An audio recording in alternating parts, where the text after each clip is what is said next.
I wish we started 10 minutes early because that was a really good little thing from you and Luke and Alex there about the Challenger 3. But maybe we'll talk about that another time. But Don't know very anything about it. fascinating.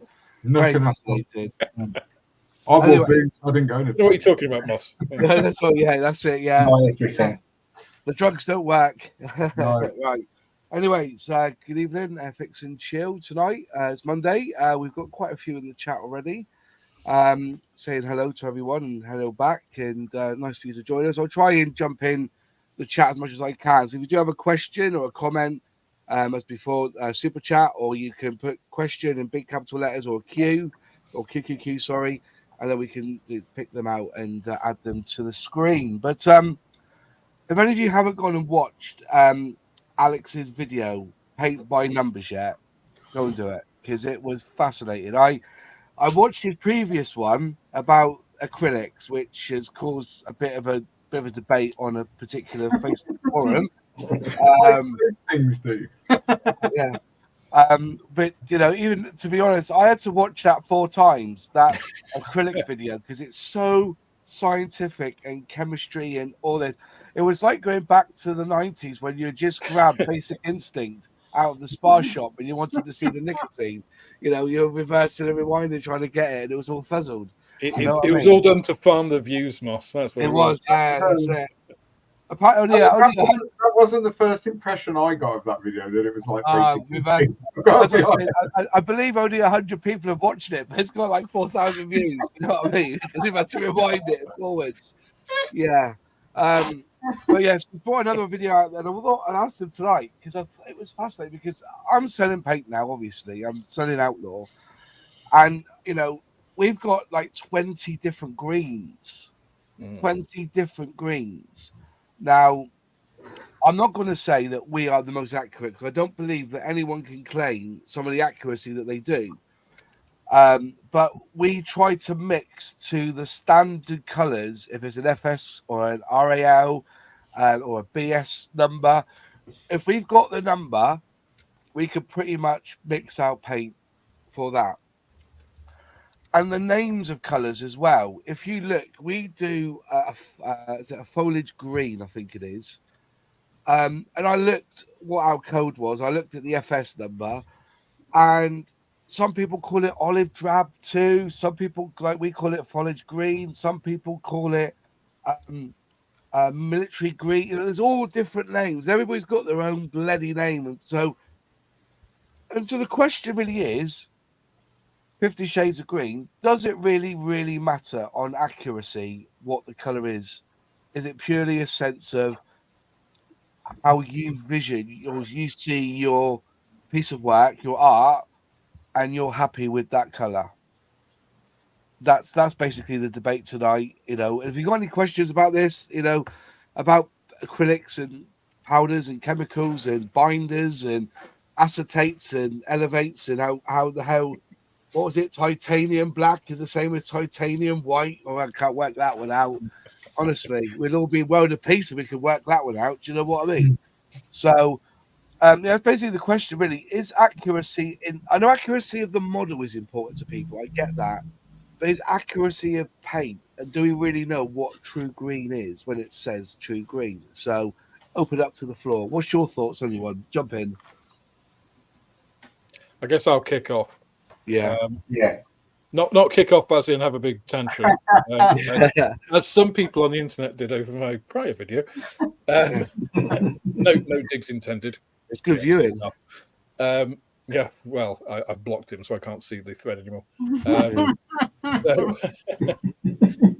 I think the ultimate answer is it depends.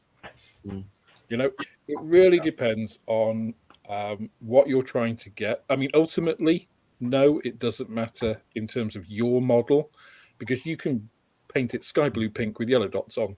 If you're happy with it, and if that's what you wanted to do, that's great. If you're trying to recreate, you know, accuracy or realism, that's a slightly different debate. And then you get into, well, actually, some paint shades look the same under different lighting conditions. Paint fades over time. A lot of theatres of war are not particularly kind to paint colours, funnily enough.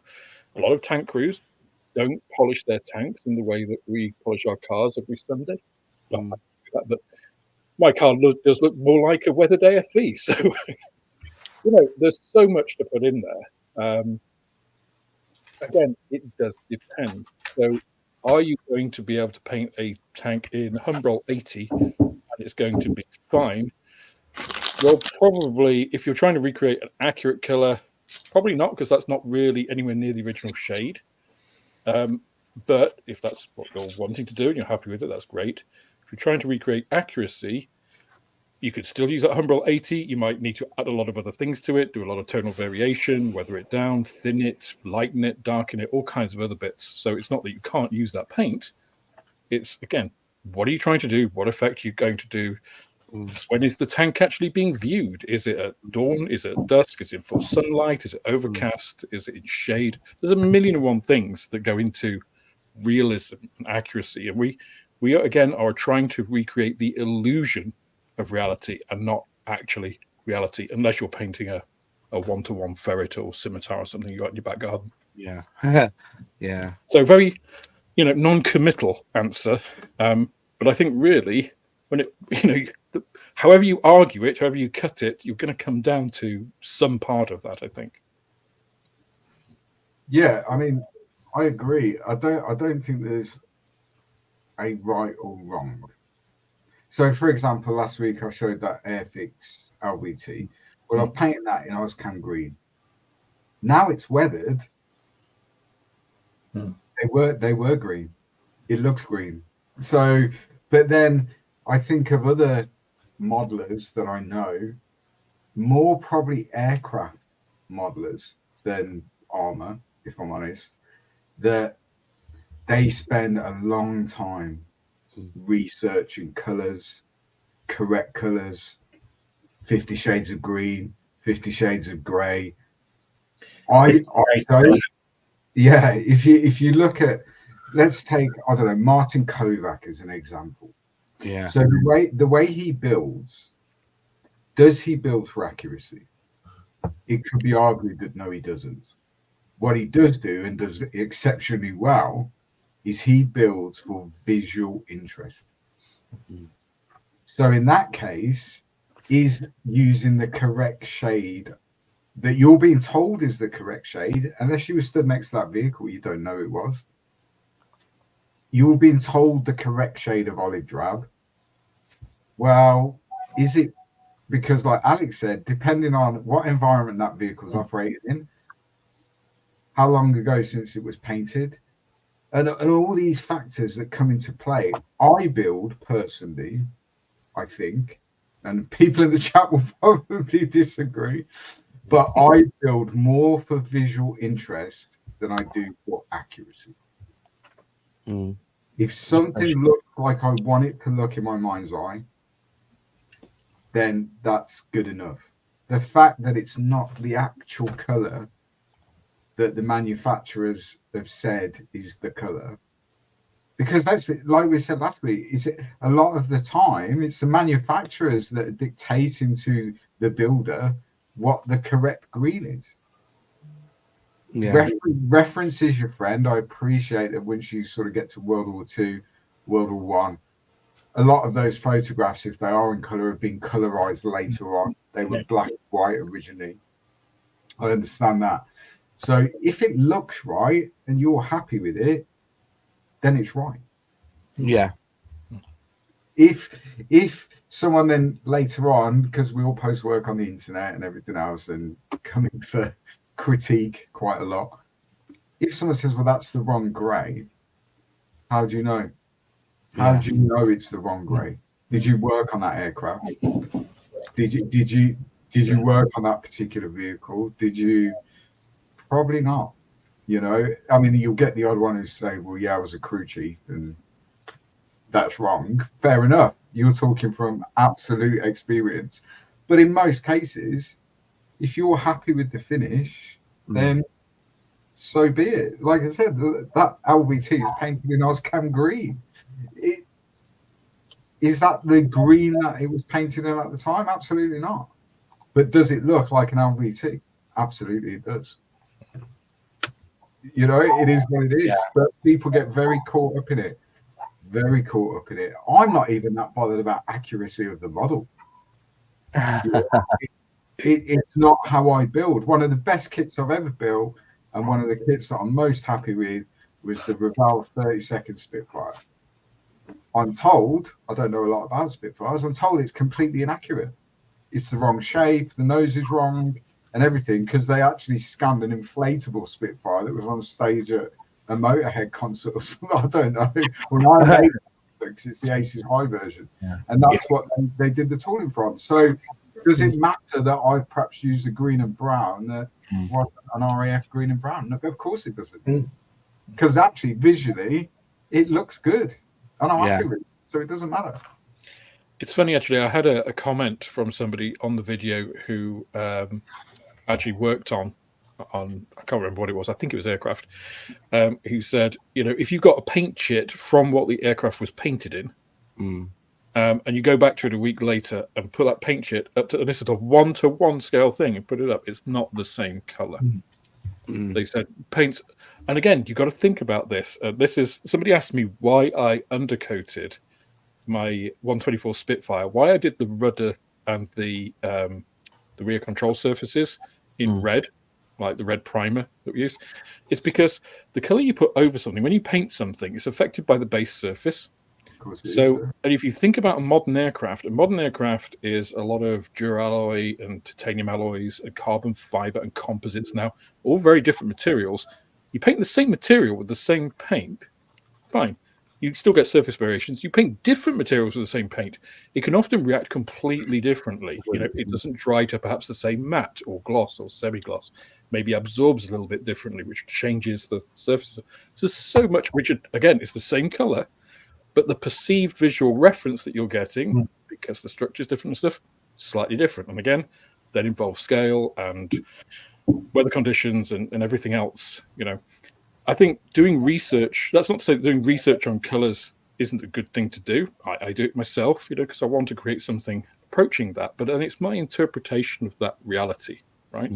I can start off with what I think is, because again, look at RLM02.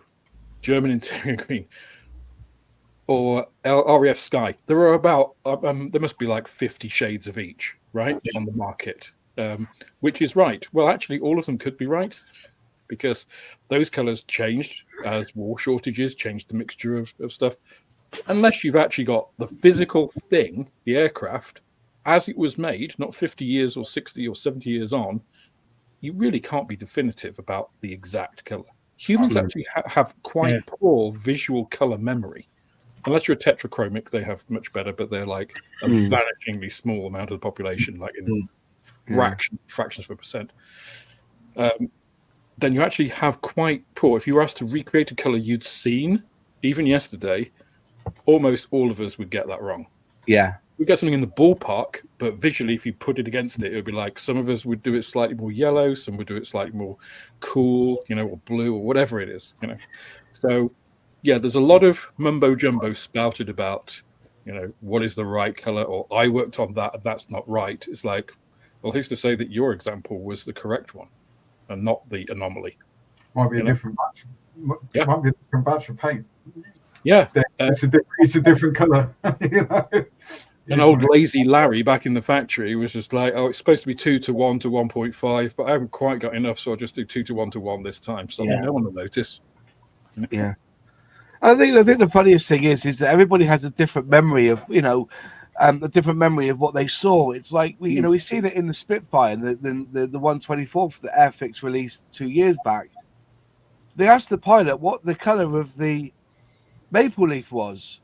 He said it was red. The picture said it was green. So what did? They put both in, didn't they? They put both in the box. So you can have a green maple leaf or a grey or a red one or a brown one. Sorry. I honestly, I've used some wacky colours on my aircraft. You know, I use Japanese naval grey on one, and it looked the bollocks. It really did, and I'm glad I didn't use that ghost grey in the end, because it really made it pop. But again, you're seeing things at 1/72 scale. You're seeing things at 148. You're seeing things under a white light, a yellow light, a brown light, a green light. Do you know what I mean? And if you're colorblind, you've got an even worse, argument on trying to get the right colors, etc. But yeah, we do paint by numbers quite a lot, but sometimes it is good just to go outside the box. I think that video does encourage us to do that. Here's a very obvious example, right, Ross? So I got my my painting lights here because I was on John's stream on Friday.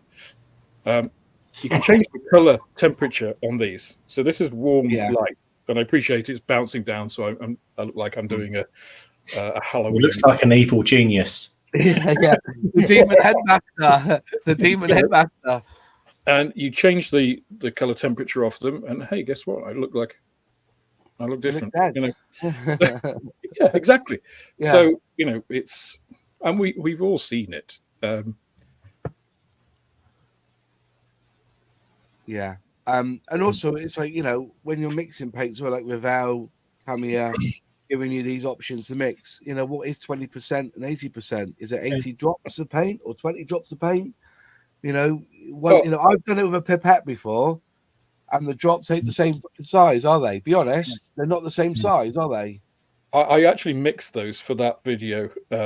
Tamiya was, which I was quite surprised at. I expected them to be like some of their more recent REF colors that they've got. Yeah. I think they got Dark Earth 2 and stuff. I expected them to just be those. No, this is the newest, like the 1/48 scale Spitfire Mark 1 instructions.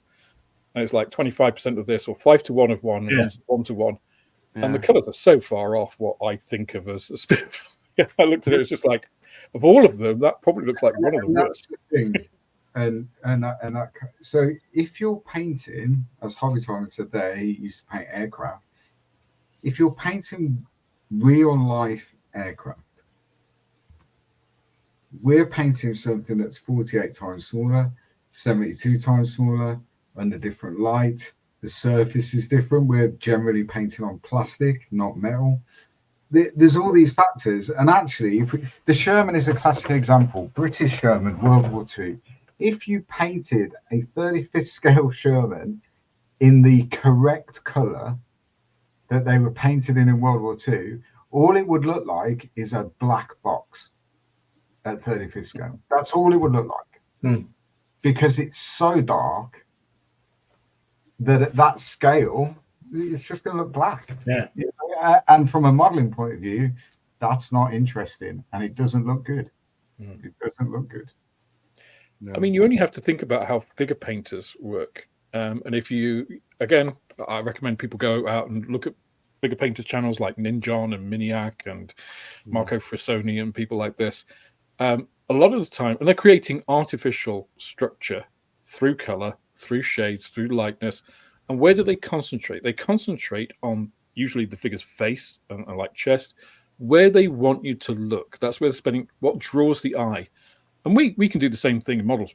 Again, we don't tend to do that. I mean, some modelers do, and obviously some of the more experienced and bigger channels out there are doing that. Night Shift, good example. They're drawing and spending the most time on areas that will receive the most interest, or where you want to direct people's interest. So there's that aspect as well. So there is so much to it. It's such a deep and wide, and broad subject, and within it there are many, many different correct approaches. There is. Hobby Times agree with most of what we're saying, because he originally was an aircraft painter. Yeah. No, it's his spot. Well, I know what that was like at British Aerospace, at Dunsfold, when we had all the Harrier return to works all lined up in the bay. They were all green, and they were all different shades of green.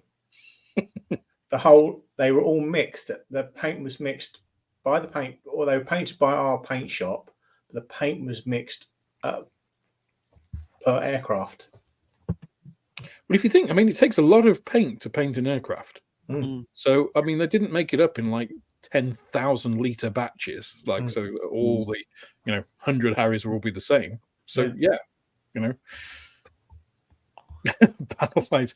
Just wanted to comment actually on the question that you put up there a little while ago, Moss, on a healthy distrust of accurate colors. Andy Wilson's. Yeah. It's a really good point. And actually, Luke touched on it earlier about the colorization of World War II photos. The Germans actually used color film quite early on and through a lot of the war. The Americans introduced it towards the end. But that, again, and this goes back to kind of our perception of color, and there was no absolute here. Those color films worked in different ways, certainly from today.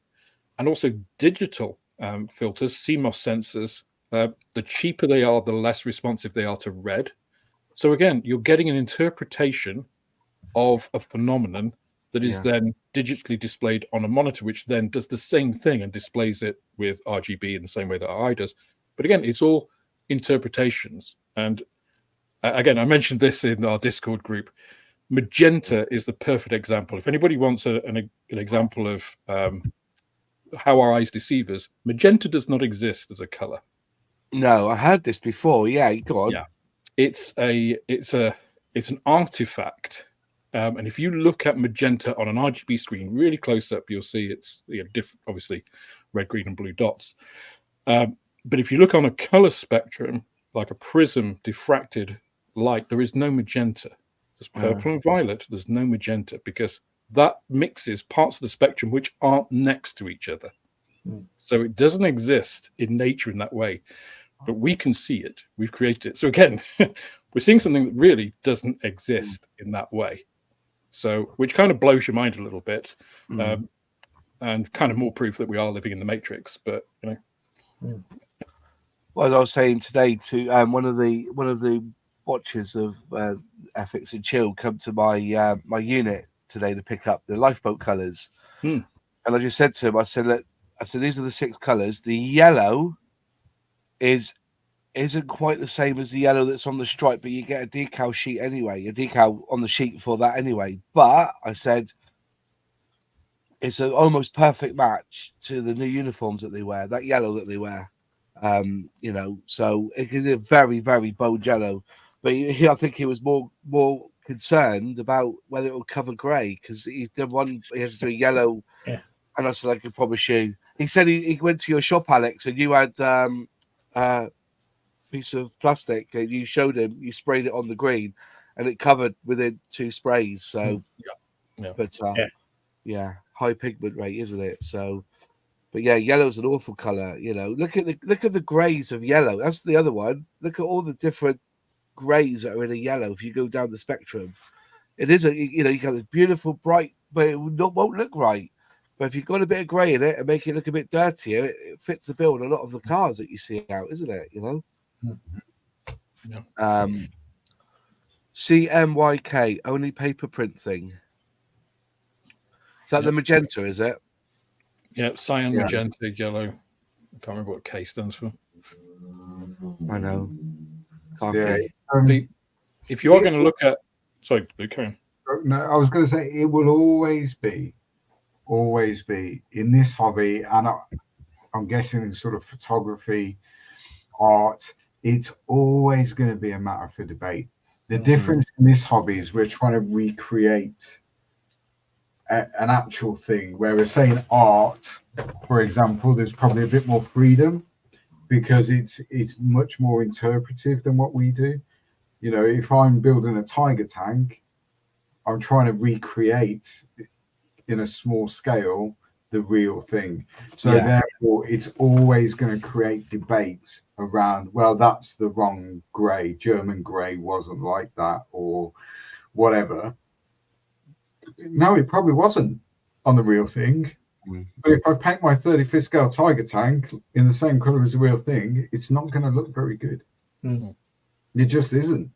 And that's why we do a lot of modulation. That's why we appreciate. That's why we blackface. That's why we do all this stuff. They don't do that on the real thing.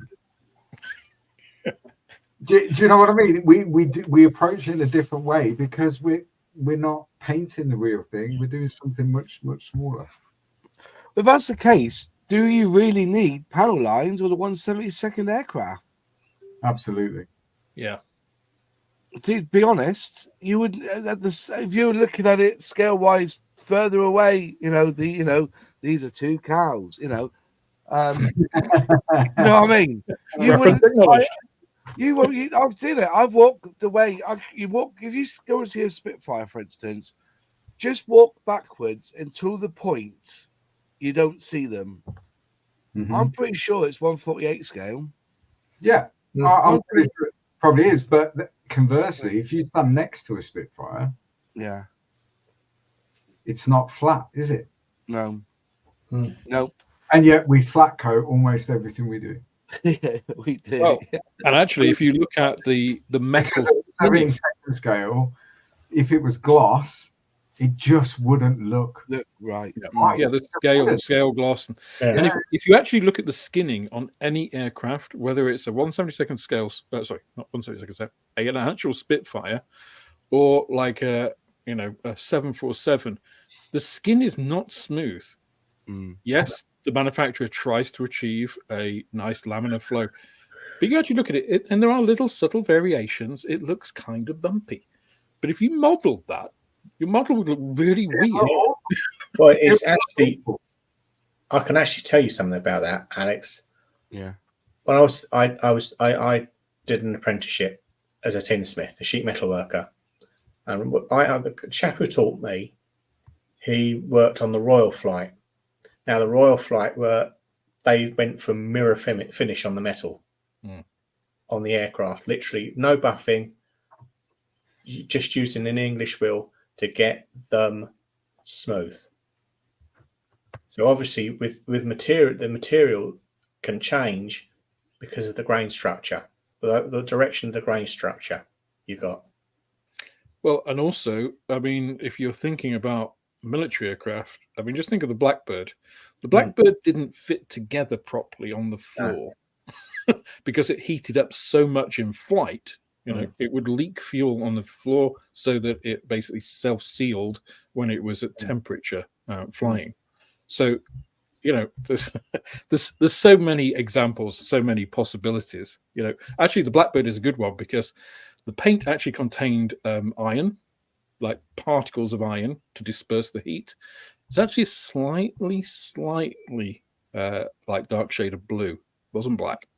So, do we represent that? You can, but it's how much do you do. If you did it the same color, it would look kind of bluish, and too blue. But you can get enough to just give that hint of it. So, some people want to do that, some people don't. Again, like the X15 as well. Yeah.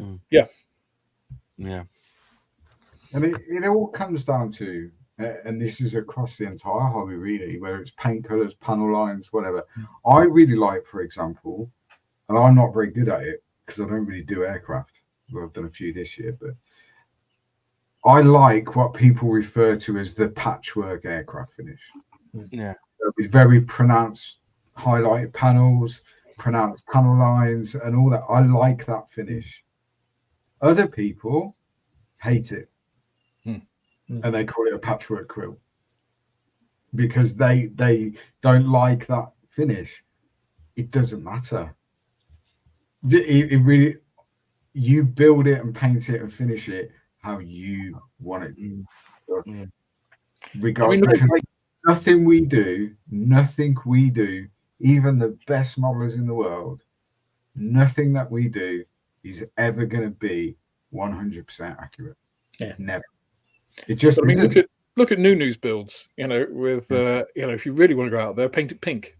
Saying that, I can't say pink. I've got the pink primer on its way out to me. It's on the boat on Thursday, so hopefully we'll have some pink primer in the country. That'll be good. What was I going to say then? You look at how LPJ Models is painted that bone, that B1B.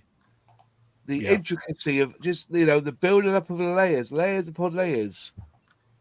Me, when I'm going to do this big one here from Airfix, I'm just going to spray that grey and leave it, sod it. You know what I mean? I ain't going to worry too much about it. But there are those who can really make grey pop. And LPJ Models is the man. But then I wish he was on here tonight. I love it with Discord because he knows his paint, doesn't he? He knows how to play with paint. I mean, it was a 1144 scale B1B. Yeah. And the video when he put it out, he was a bit disappointed. It didn't do very well because there was nothing in the thumbnail to show that it was a model, because the damn thing looked real. Yeah. I mean, it could have been an aerial photograph of a B1B. So check out the video, because the man has done an amazing job on that. I mean, another modeling subject that causes much controversy in relation to color is the Pink Panther Land Rover. Yeah. You see so much debate, we'll call it, about what pink was it? Was it a bubblegum pink? Was it a light pink? Was it a sandy pink? Was it...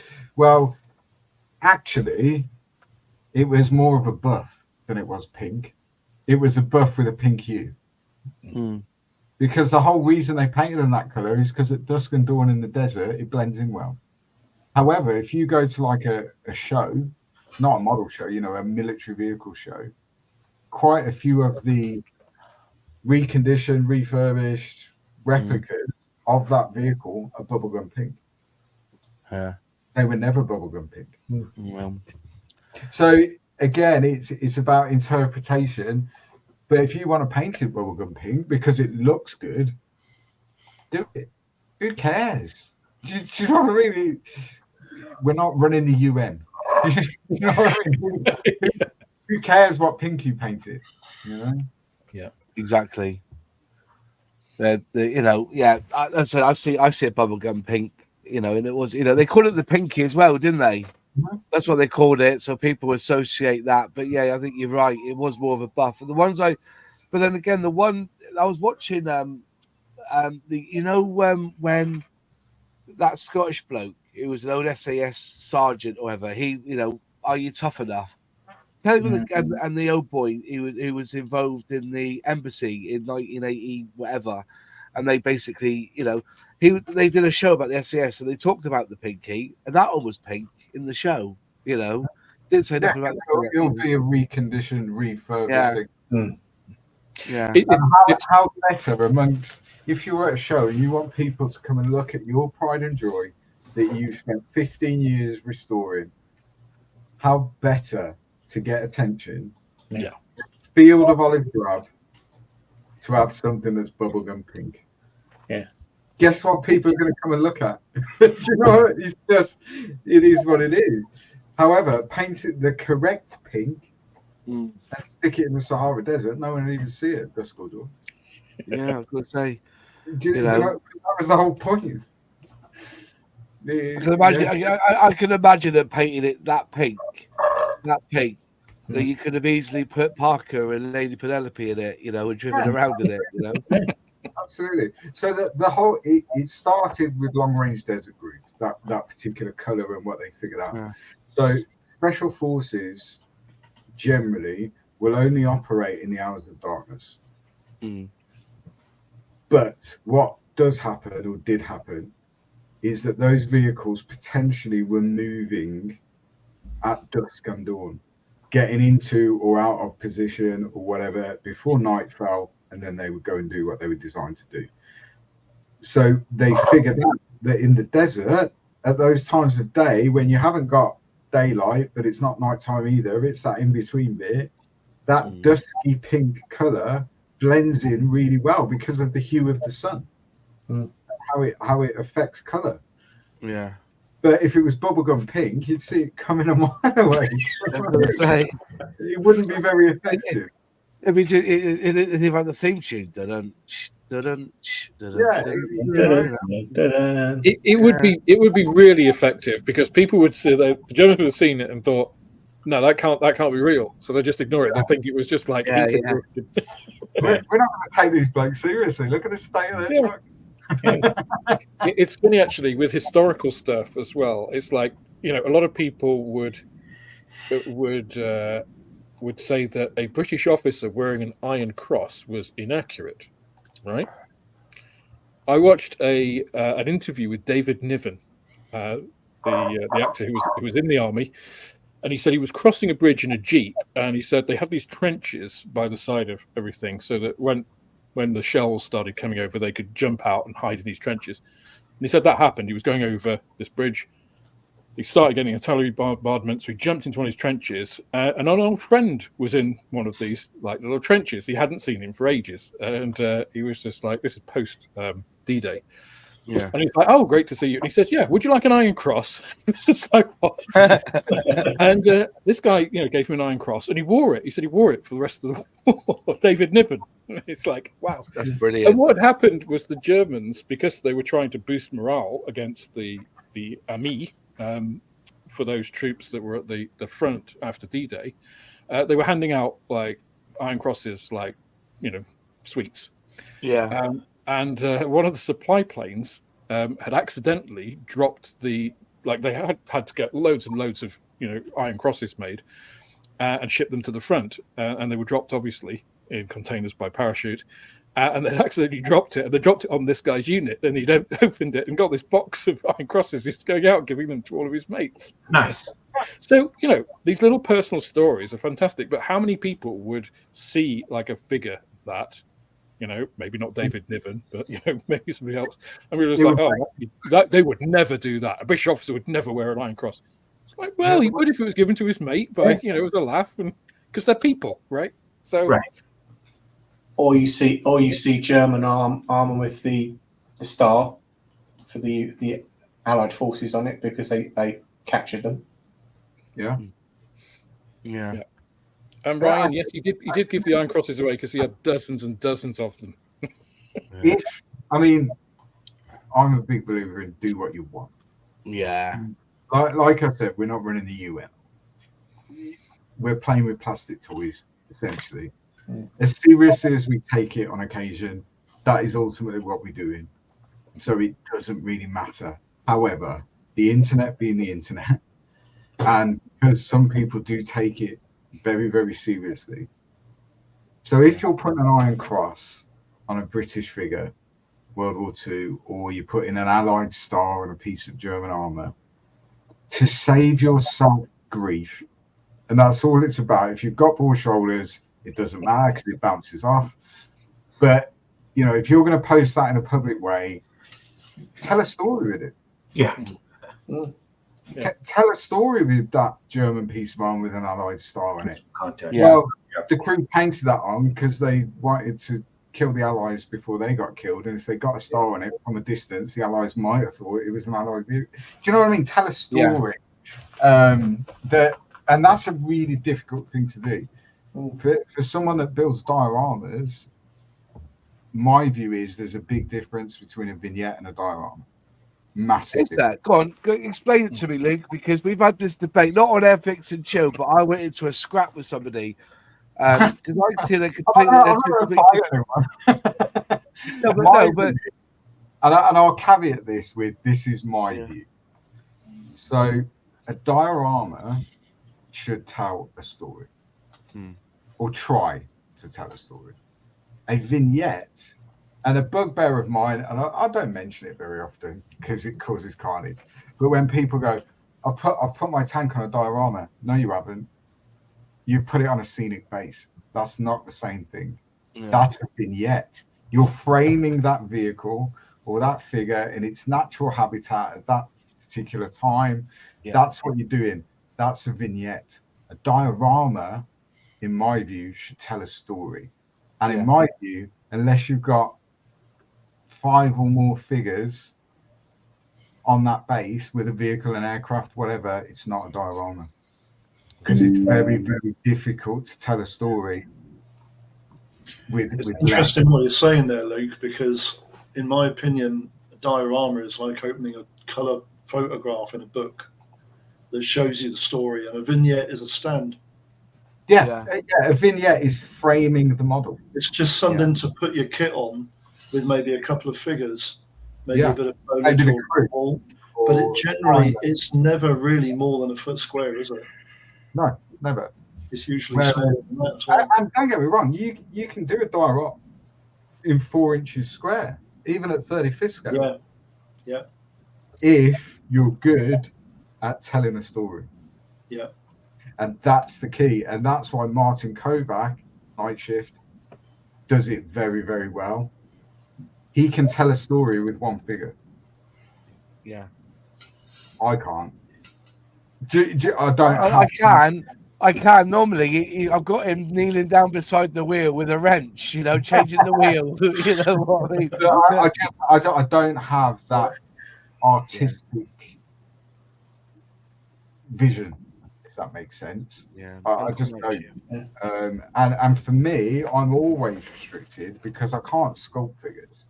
I've tried it; it's terrible at it. Yeah, It looked like a melted welly by the time I finished.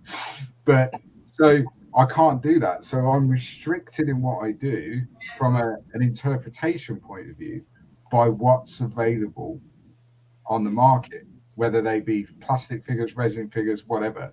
I'm restricted by that because I have to try and make the figures and the poses that they're in tell the story that I'm trying to tell. Whereas other people who are good at sculpting figures, they don't have that restriction because they can make those figures tell whatever story they want. Yeah. I can't do that. So, and again, that comes back down to color. I recently, beginning of the year, I did a diorama to tell a story. You can find it on the internet somewhere. It's called Ghosts. So what I did was use the World War I tank that I completely rusted up, half submerged it in a field with a modern female figure photographer looking at the tank, and then at the front of the diorama there's a trench network with World War I soldiers in the trench. Everything's color apart from the trench and those figures, and that's in black and white. Mm-hmm. Did it achieve what I was trying to achieve? Probably not. However, I was trying to tell the story that this is 2024 and we're in the middle of France, and this photographer is taking pictures of this old relic of a tank, but actually the ghosts are still in that field and still living in the trench. And that's what I was trying to say. Did I pull it off? Probably not. But that comes back down to color, because if I'd have just followed Masterbox's recommendation for those figures, I wouldn't have painted them black and white. No. do you know what I mean? I wouldn't. They were essentially zenithal primed and a little bit more. That's it, done. So it all comes down to your vision, and if you're happy with it, then you've achieved your goal, haven't you? I disagree, Luke. You were historically accurate because the past was black and white. So as we know, you're doing yourself down. Very badly. When I went badly, but the idea was good. Did you have that? Sorry, did you have that at Telford? No, because I finished it in January, February this year. I saw a similar one at Telford. I didn't know if it was yours. No. There's a guy. I think he's Polish or Czech, and he went to the Bristol model show, and he did a black and white scene. And I don't think it won anything, but it was astounding how well it looked, just being black and white. Yeah, and if it's done well, I'm not saying it was. I don't think it was. And if I did it again, I'd change the way I did things. But if it's done well, it can tell, or it can evoke. You're not necessarily telling a specific story, but it can evoke the imagination of the person looking at it, and that's what a diorama should do. Their story, by looking at it, might be completely different to what you envisaged when you were building it. That's irrelevant, really. It's what you evoke. And with the comment in the chat there, Steve saying, "Oh, if there's no figures on it, it's not a diorama." No. My opinion is the difference.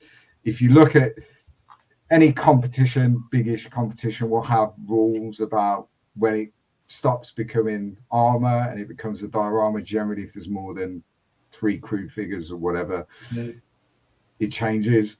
But that's just my opinion. That's worth nothing. If you want to build a vehicle stuck in a trench with no figures, you can still call it a diorama. Do you know what I mean? It doesn't matter. It's just my opinion. That's all it is. I think the definition of telling a story is a good one. And Steve, to your point, it's easier to tell stories with figures, with people, because, hey, we're human, most of us. Maybe not some people on the internet, but, so we relate to other people. And we read those you know, those visual clues. Why did I say before that figure painters mainly spend their time around the face? Because that's where you're looking, because that's where we look. When I look at John, when I look at Luke, when I look at Moss, I don't look at their feet when I'm talking. Yeah. You know, I'm looking at their face, because that's where we get all of our social cues. It is possible to tell a story with just vehicles. I mean, you could do, for instance, a diorama of the Valkyrie, the XB70, with its chase planes. At the moment that 104 flipped over, hit its tail, I mean, it would be difficult to pull off, you know, because you'd have to suspend all these planes somehow and get them all in the right place and stuff. But that tells a story, right? That tells the story of the moment when, you know, the wake of that big, massive supersonic bomber pulled in that chase plane, and there was this huge catastrophe. That's capturing a moment in history. It's telling that story. So it's possible to do that, but it's more difficult without figures. So whereas, like Moss said, you have an armored car, you take one of its wheels off and you have a guy there with a wrench, that's telling a story very easily, right? And one that actually a lot of us relate to. Yeah. All of a sudden you're telling the story. But to put an armored car with its wheel off and no figure, then you've got your work cut out. Yeah. Or I have a model of a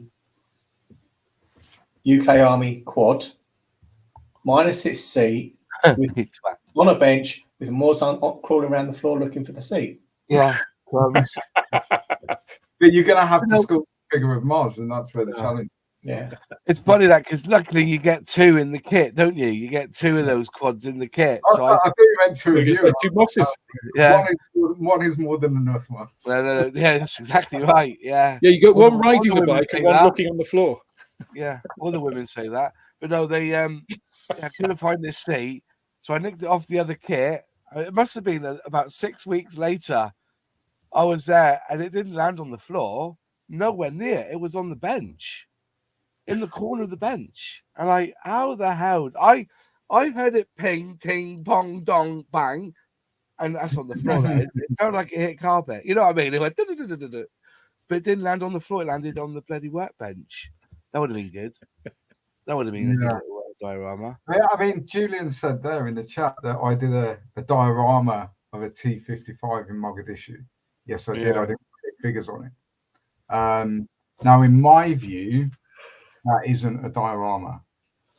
What I've done is I've framed the vehicle in Mogadishu, because it's not very often you'll see a white T-55 with African Union markings. You don't see them.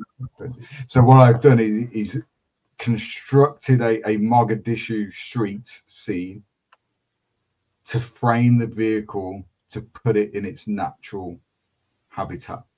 I've not really, but Julian has seen a story when he's looked at that. That wasn't my intention. I would say that's a vignette. Or that shafted your theory then, hasn't it, Luke? Right on the ass. A scenic place, because I haven't told a story with that.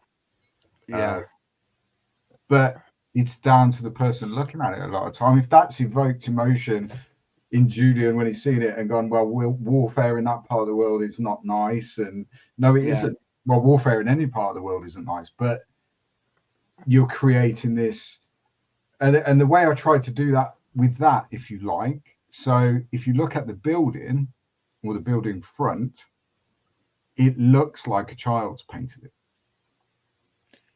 It's very bold, it's very basic, but if you look at reference pictures of Mogadishu, that's how they're painted, because something like 95% of the population in Mogadishu can't read and write.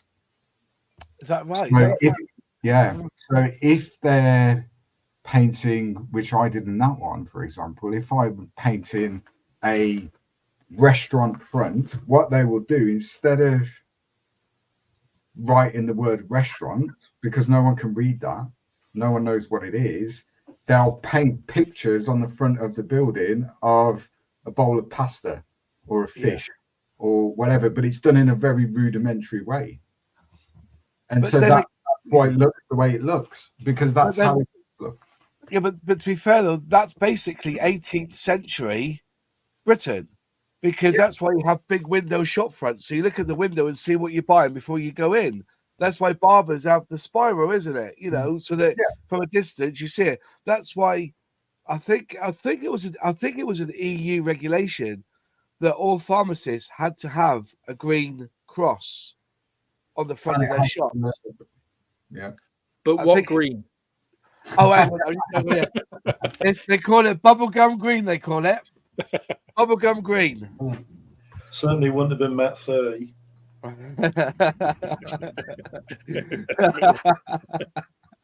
Yeah. So, but yeah, don't be under the misconception. Do whatever you want, I think is the key. It's just my view. I wouldn't call that, for example, I wouldn't call that a diorama. I didn't build a diorama. It's funny you say that, Luke, because in many ways it sort of did tell a story. So maybe you're explaining the fact that why the buildings are done like that, and it tells a story. Yeah. But maybe to some people it does tell that story. For me, it was just frame the vehicle in its sort of natural. I think the perhaps, you know, expanding on the definition, it's like that Mogadishu example is quite a good one, because I wouldn't have had a clue, right? If I'd seen that, I wouldn't know, unless it had a label saying it was in Mogadishu. Because I've never been to Mogadishu, I don't know much about that period or that conflict. So to me, it looks like I haven't seen the thing, but it would look like a tank in the street, right? And I'd be like, and I would judge it on the merits of the model, which I think then is kind of, you start to get into, well, what is a diorama, what is a vignette? I'm judging on the model. I'm looking at the model and looking at, if I'm looking at diorama, I'm taking in everything. Probably there's more than one vehicle or aircraft in it. So I'm kind of looking at the overall composition and stuff. I've seen dioramas of aircraft and vehicles and stuff where the individual models are very well done, but overall it doesn't look like a very good diorama because they haven't tied it together, you know, or like the figures aren't painted well. You know, there's something which is jarring, which actually would have probably been better as a vignette, because you'd be looking at the individual model and thinking they've done a really nice job here, you know. So it's kind of that, is there a story which is immediately obvious and everybody can understand, you know? Is there that human interest element that you're just like, oh right, yeah, I can. Does it evoke an emotion? I guess, you know, it's just like, oh yeah, I've been at the side of the road with my bloody car as well, you know, so I can understand, even though I've never been in a conflict, you know, I've never driven an APC, I understand what that guy feels, you know. The same if you see, you know, a more macabre scene with a bunch of guys pointing rifles at guys with their hands up and a bunch of dead, you know, that tells a story. It's not a nice story, you know, but you can think that guys what they may feel and things on both sides. So I guess that's kind of how you might. A really good example of that. We all know Rick Lawler works for AK. So he was asked. We all know about the book that AK released a few years ago. That was very dark, very macabre. Macabre, it was just horrendous.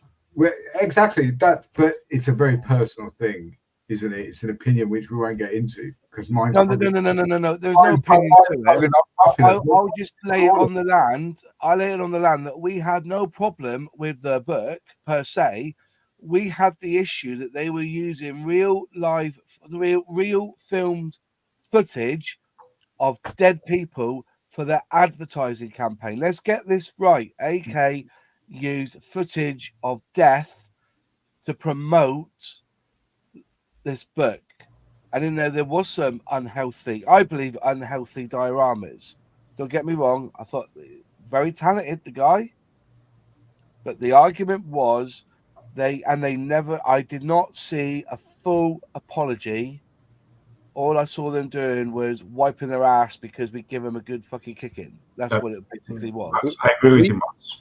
We had a spirited discussion on an unpublished Beyond the Box. So when we get back into it, we'll publish it. Yeah, interesting. But what Rick Lawler did, so he didn't want to model dead bodies.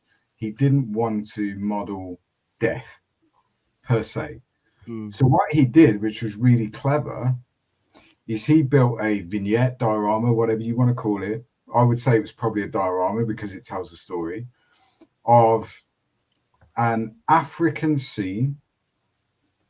There's no dead bodies on it. There's a mound of dirt, and there's a heavy lift industrial digger next to it. Now, for most people that have a reasonable level of intelligence, we know what that is. But he did it in such a way that he didn't have to model death, but he still told the story. And the other guy, I don't know whether that was Rick Lawler, but there was another guy, not in that book, who modeled Auschwitz, which is, one of the darkest periods in human history. We know that. But instead of modeling the German troops and modeling, prisoners and the train and all that, all he did was do like a wire fence with a figure of a child in striped pajamas looking out from inside the fence. That was it. But if you want to evoke emotion, when people look at that, he's got it bang on the money. Bang on the money, but he hasn't had to go to the lengths of putting blood, guts, gore, and all that stuff. It's just a wire fence with a figure of a child. That's it. But we all know what it is. So there's ways of doing it without. Yeah. I never put, I model scenes of war, but I never put dead bodies on it. I never put blood on it. I never put any of that because my personal thing is I don't want to. However, I can still tell the story without any of that stuff sometimes if I get it right. I know. And as I said, it doesn't take a lot to cause an emotion. I'm just remembering this guy at this model show. He showed a blown up tank.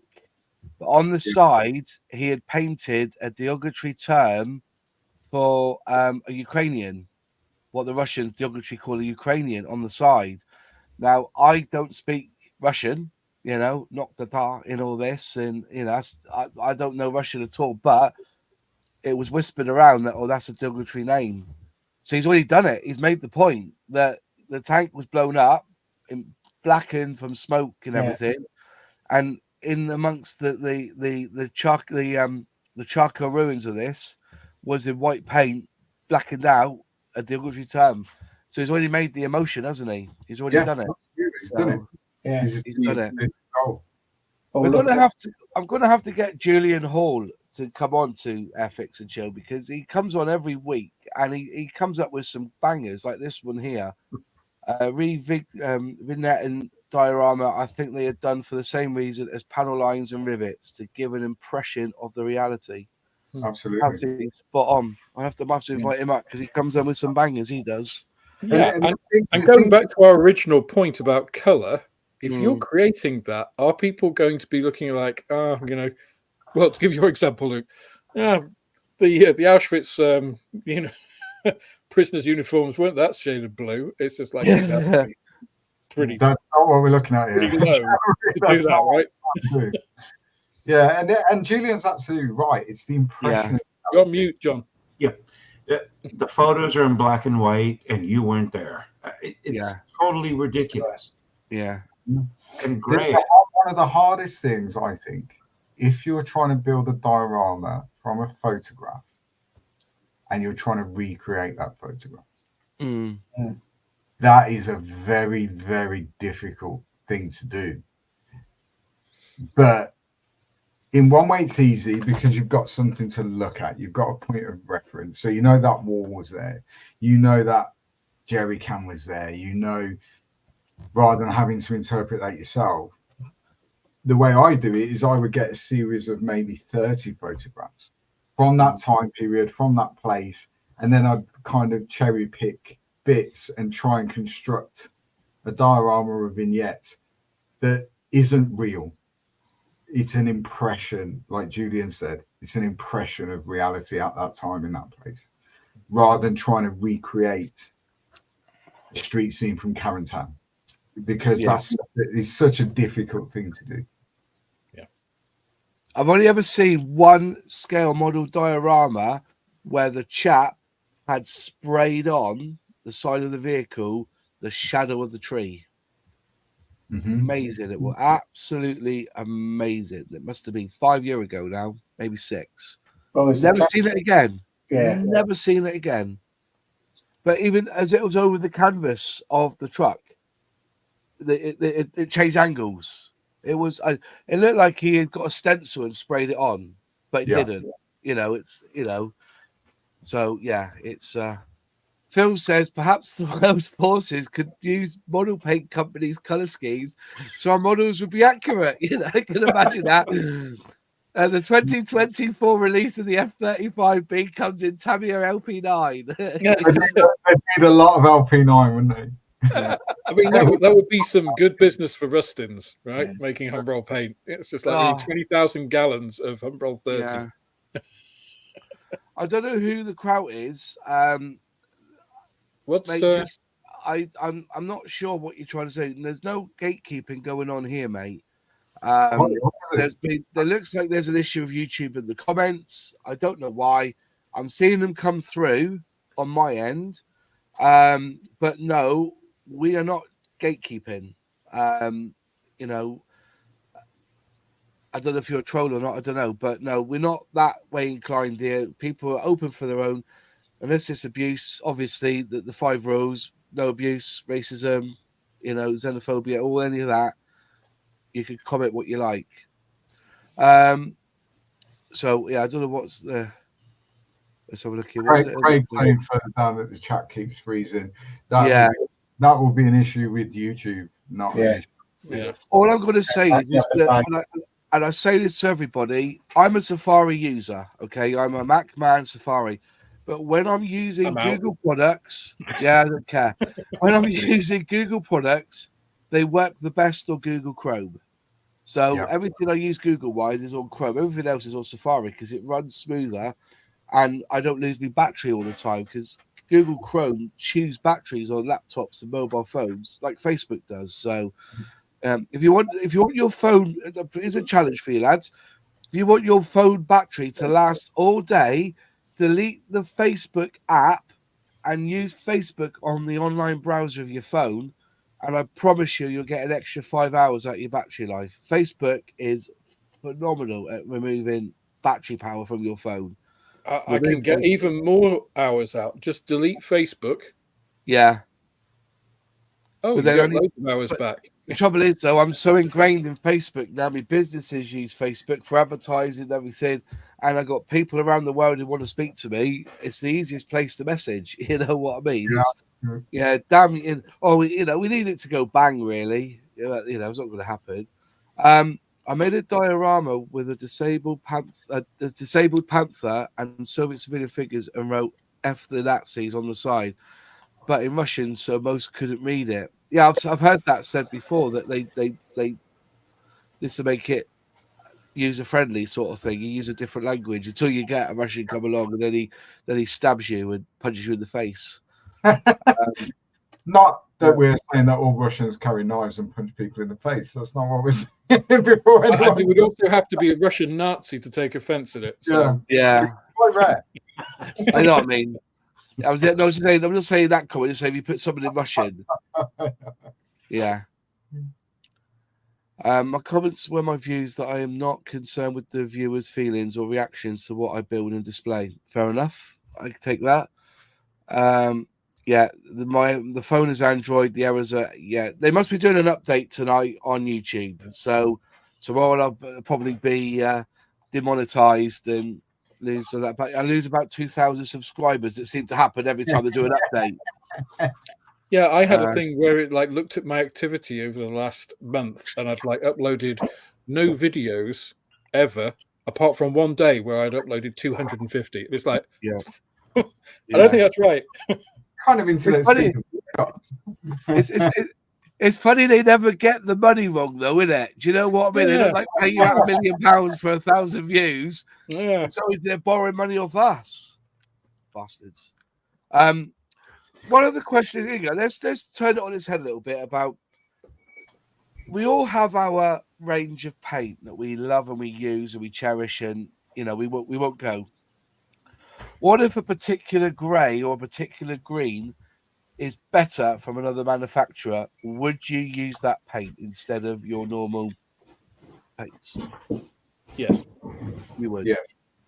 I don't have well, until Outlaw came along, I didn't have a range of paints that were my kind of like go-to. I was very much about what do I want this to look like? Am I going to airbrush it? Am I going to brush paint it? Those will change, what I use. My go-to now is if I can use an Outlaw paint without mixing. I have mixed Outlaw paints as well, but it's just got a lot of advantages. It's just so much quicker. Yeah. Well, you can see that I was building that Chinook. I promise you, in 3 hours, I had it all sprayed up inside, and I had all the primer done on my Chinook. It's the trouble is I've had gigs all weekend, and I've been to auction this week as well, so I've not been able to jump back on it. But it's come up, I'm really pleased with it, to be honest. It's such a lovely build, this Chinook, and you've got all the reds inside, and I actually that's funny, Moss, because before you switched that light on, I couldn't tell there was green on that. It looked like it was a single exactly colour. Yeah, that's why I turned it out and I thought, hang on a minute, but they're Outlaw colours and they're not accurate colours. I just found a grey and a green and went for it, it's my model. I tell you what though, it is a bit of joy for me. I bought these from Temu, right? From Temu for £2. Little hole punches, and I found one that accurately covers the windows. Bang on. So I had my Tamiya tape out, and I was bang, bang, bang, bang, bang. And honestly, I've never done that before. And also, that's a good thing about this one.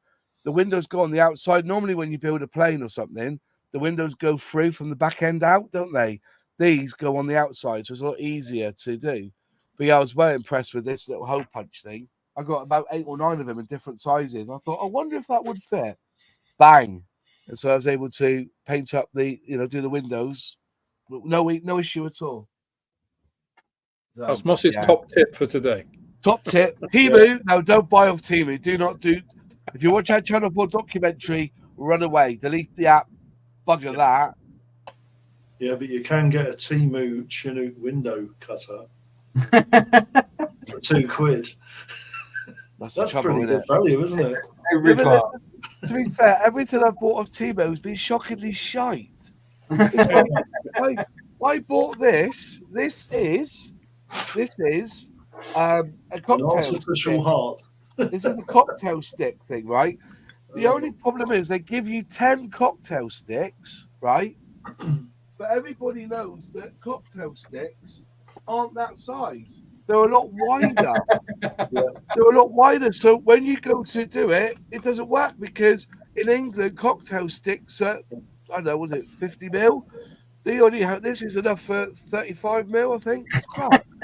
So that's why you need to buy the replacements from Temu. Ross. You can't though, because they do these size. Look at that. Ready? Watch. There you go. It doesn't even fit.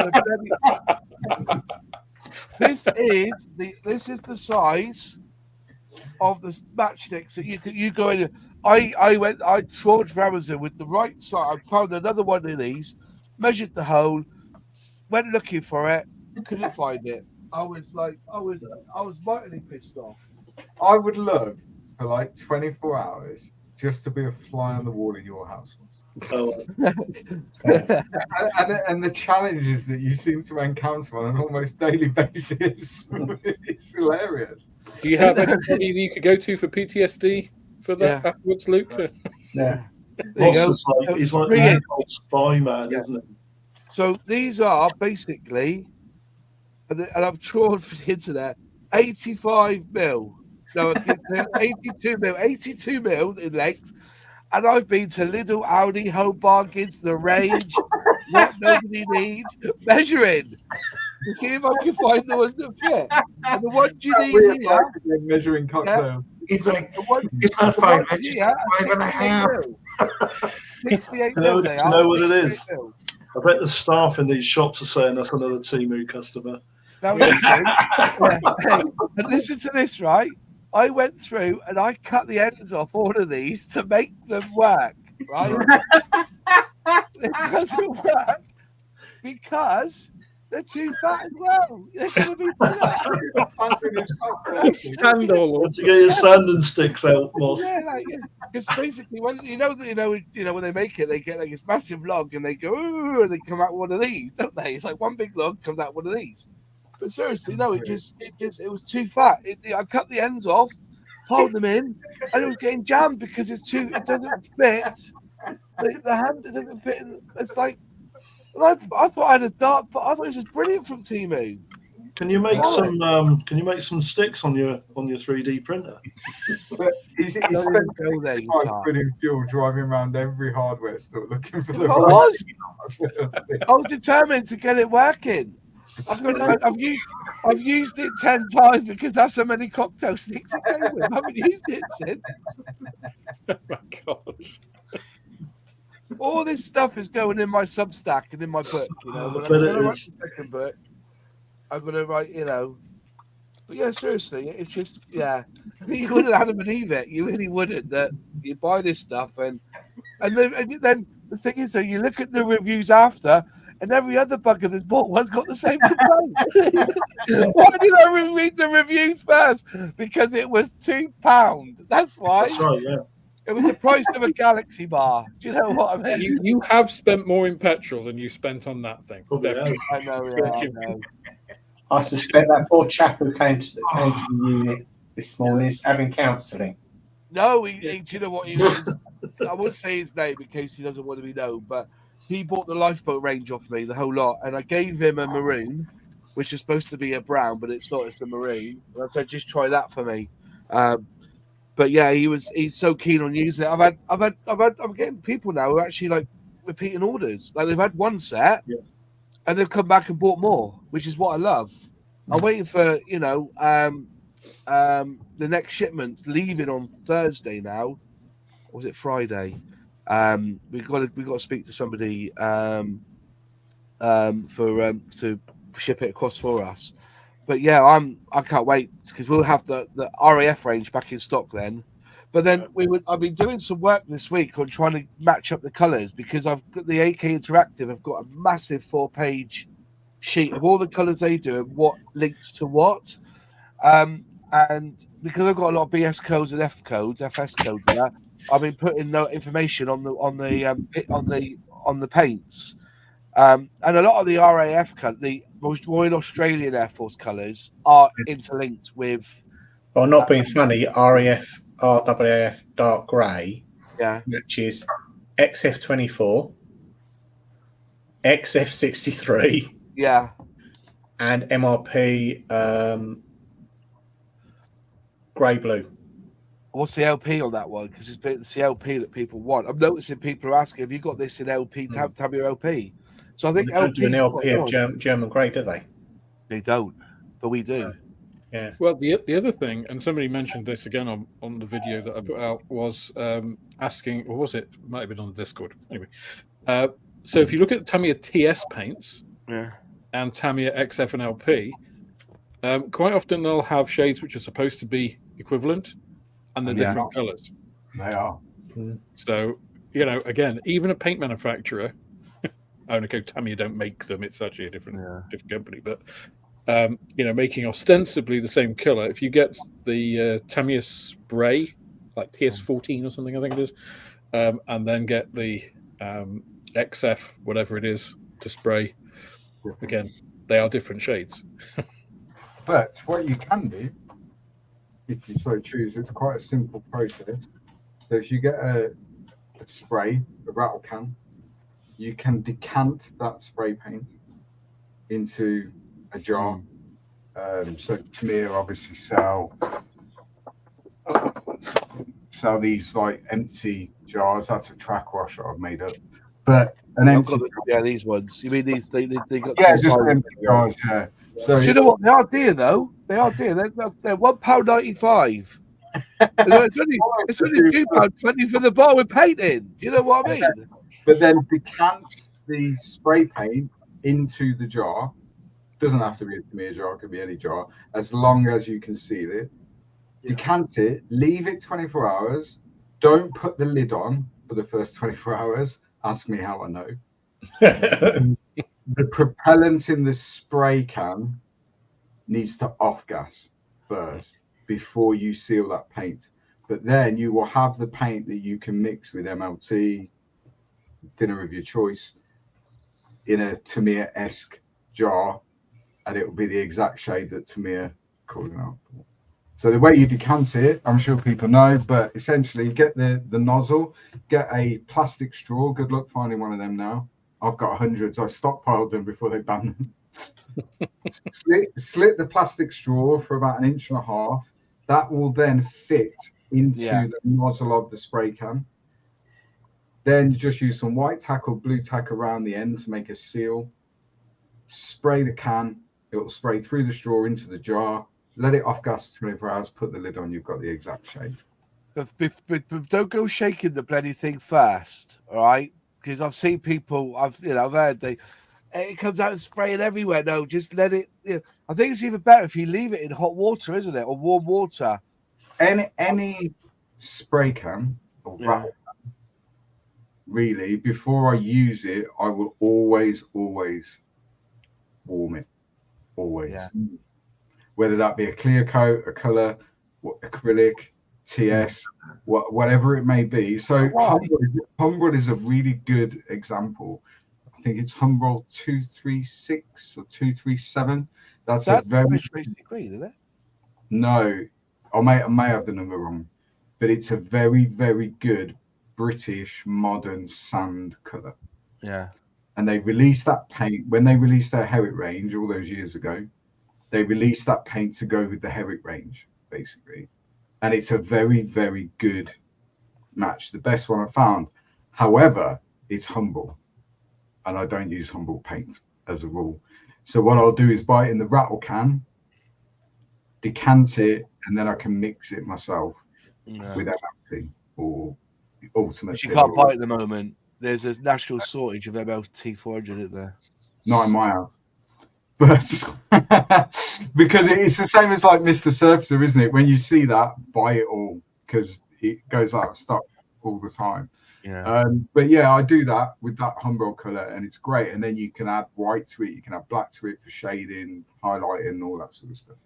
And that's what I do with it, really, because it's the best color I've found. Not the best paint, but it's the best color match. Listen, I've said to loads of people, if you don't want to go down the airbrush route and you want to go in between, rattle cans. I'm not jesting you. I know my range of Humbrol acrylic spray cans. They're going a bit rusty now because I've not used them in years. But when I was doing cars and stuff and big commercial aircraft, the rattle can was king. And the primer is very, very good. I don't understand why they can't put that primer into a pot, into the Gen 2. But anyway, I know when I buy the rattle can. That's right. Yeah, that's right. But the other thing is, some people I always warm rattle can, always. Yeah. But but why do you do that? Because I just think, is it because it's the propellant? Yeah, it sprays better. Not hot. I don't do it hot. So the way I do it, it's downstairs.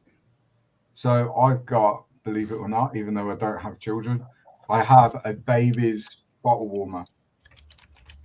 Oh yeah, Tommy T. We don't want to know your kinks, Luke. And then it will cut off. I think it's like 40 degrees or something. It cuts off at. Yeah. So it will warm the water to 40 degrees, and then I submerge the can in the warm water. Leave it for like 20 minutes, mix it, and then spray it. And it's so basically, you want the paint to be the same consistency as milk, but the heat, the warmth of breast milk. I get that. Yeah. Spray it on myself. Have some me time. But I do the same with acrylic primer as well.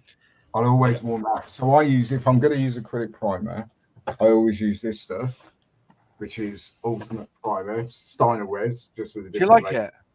Yeah, I really like it. If you know how to use it. Yeah. That's key. So warm it and then strain it before you spray it. Because what will happen, especially with the white, is you will get separation of the pigment, which makes it very difficult to spray, and it will clog your airbrush and all that stuff. If you warm it and then strain it, so either use an old pair of nylon tights. Don't ask me how I have those because I'm single. But either use those, or what's really good, if you've got an old-fashioned coffee machine and the filter paper that you put in your coffee machine, use that. Don't go out and buy the bespoke paint strainers that you can put in your airbrush cup and stuff, because they'll charge you an absolute fortune. Use coffee paper or nylon tights, warm it, pour it in, strain it, then mix that, give it a good shake, spray it, spray perfect every time. Best acrylic primer. Yeah, the other thing you can use for straining, which is quite cheap, you can buy them in bulk, is used for 3D printing for straining resin. Yeah. They do like these little filters, which are quite wide. They're sort of like small coffee filter size. They've got a very fine mesh down at the bottom, and they're quite good for paint. I mean, they're good for any liquid that you want to strain out particulates from. You know, fine particulates. Yeah, I would go as far as say, really, most acrylics, if I'm going to spray an acrylic, most acrylics I would strain before I put it in the airbrush. Most. But I very rarely spray acrylics now. I mainly spray lacquers, and you don't have the same sort of issue with lacquers. No. Lacquers just work, don't they? You know. Yeah, but not everyone is in a fortunate enough position where lacquer paint is their go-to paint. You know, if they're got young kids or animals or whatever rolling around, like if I'm spraying, I put a gas mask on. I don't. I close the door and put the extra on. I heard it's like. I don't put a respirator on a heater. Good luck with that. But you know, if they've got young kids and stuff, and they live in a smaller house or whatever, I understand why people wouldn't go down the lacquer route, because it is harmful. You need a good extractor. Is it? I've been getting off my tits on it for years. Lacquer paint. You know but I can extract it, leave the extractor on, close the door.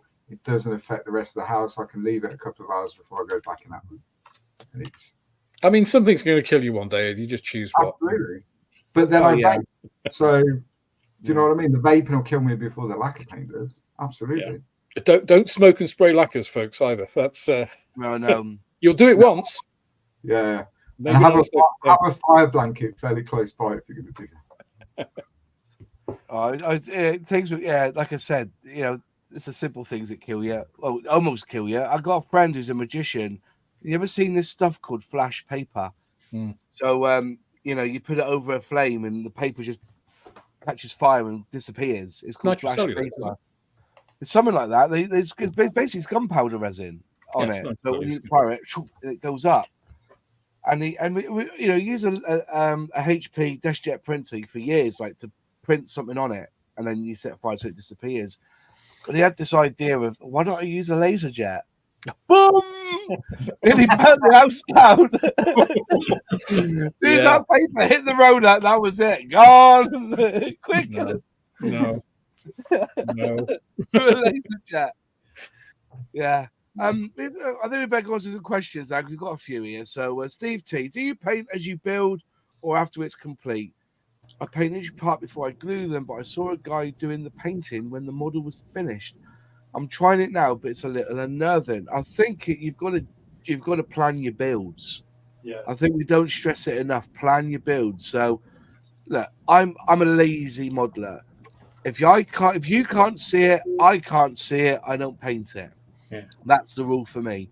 But with cockpit, you do have to have a little play with the cockpit before you put the food. It's up to you. I've got an example on my bench here, actually. Yeah.